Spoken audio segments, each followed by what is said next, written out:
Hey everybody, this is Todd Edwards from ComposingMadeSimple.com, and today we're going to talk about don't give up on an idea too quickly. I know I'm guilty of this, so if you're interested in this, let's get started. What we're going to talk about today is don't give up on an idea too quickly. I know I'm guilty, I know probably a lot of you are. You'll get started, you'll start writing 2 to 4 bars, then you're just like, I'm not feeling this, and then you delete it and give it up. I was recently working on a couple of songs, and I was doing the exact same thing as that. And then I found just working through it and kind of going offline, maybe working on the part on acoustic guitar or on the piano and working it outside the DAW actually helped me. So I'm going to talk about this and some things that you can do and some tips and tricks that I've learned recently that maybe you can implement so we don't just throw away ideas because, as we always know, coming up with an idea is always hard. So it's always better to have something to work with than not have anything at all. So one thing I can think of is if you're getting frustrated with the track, maybe save the track and then go work on something else that you were previously working on, maybe that you abandoned a week ago, earlier, or another day. And go back to that track because now you have fresh ears and a new perspective on that track, and maybe that idea will stimulate something else. We don't want to frustrate ourselves in the creative process. And, doing this helps, instead of deleting something and getting rid of something, you just never know, maybe 3 months or 3 weeks or 3 days later, that idea that you were frustrated today, you might actually get something cool down the road and turn it into something great. Also, if you're getting frustrated in the track, maybe try adding a new element, maybe a loop, maybe a new instrument or something else, or try to change up the rhythm, change up the melody, just something just so you can change it. I know it's easier said than done when you're in the moment and you're in the frustration and you're when that frustration and anger or whatever you want to call it hits us, it kind of puts a block in your creativity. So, just grabbing a loop or grabbing something new that you might not think about, go browse through all your 50,000 libraries that we've all bought and that you haven't maybe used in a while, and maybe you'll find in there something that will spark. Maybe it's like a drum pattern loop, or maybe it's just a synth pad or something that would just spark something. You just never know where your ideas can come from. So that's kind of something I've been using too is, instead of getting frustrated and just, I'm done, no, let's see if we can work this out. Let's see if we can massage it. And sometimes, you just have to put the effort in and the time, and you just really have to work through it over and over until the breakthrough comes on. Because I was working on a guitar riff, and I was just doing it over and over and over again. And I was just getting, this isn't working. I just stopped, and kind of picked up a new instrument. I think I picked up the bass guitar and started monkeying around. Then all of a sudden, because it's a bass guitar, it's different than a guitar because it's only 4 strings. So I'm thinking, I concentrate and I zeroed in more on the rhythm than the notes. And that's a lot for me sometimes is I get hung up on the notes.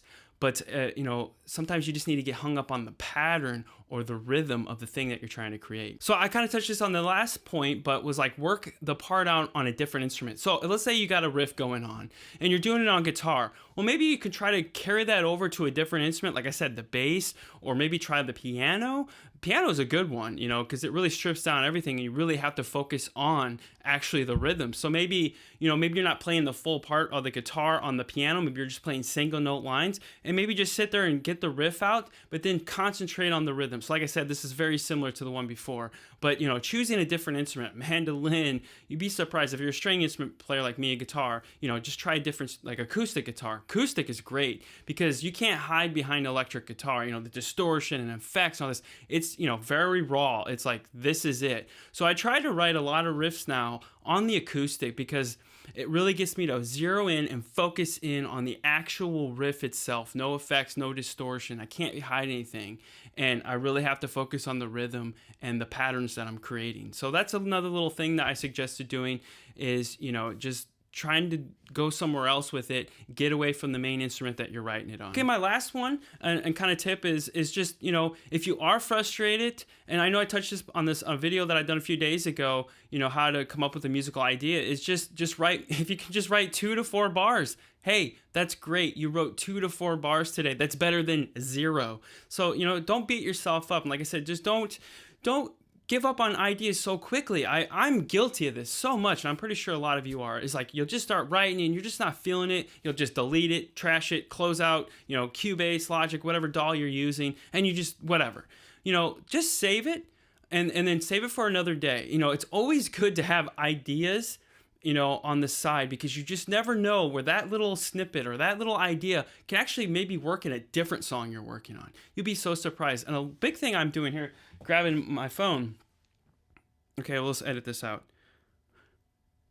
So something I've actually been doing a lot is, if you have an iPhone, there's a great app. It's called Music Memos. It's free, and I really use this a lot now to jot down ideas, and I'm just pulling a library or database of riffs, melodies, ideas, and I just put it on there, because you just never know when, if you're like a day, it's just frustration, you can't come up with something creative. Bam, you can just grab that and listen to something, and maybe something will catch your ear, or maybe it will fit in the thing that you're working on.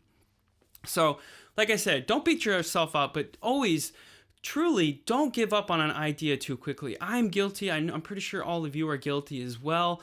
And we're just so, used to just saying, nope, I'm done, throw it in the trash, I'm done, and get frustrated, which happens. And that's part of being creative.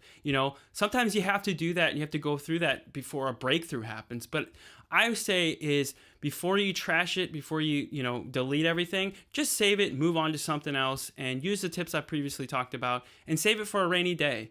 Because you never know where that little part or that little 8 bars or something might come into a song that you're currently working on, or down the road. And you'll thank yourself in the long run that, oh my God, I'm so glad I saved that. And also, like I said, invest in some apps. I'll try to put some, if you're not an iPhone user, I'll find some Android ones and put them down in the description.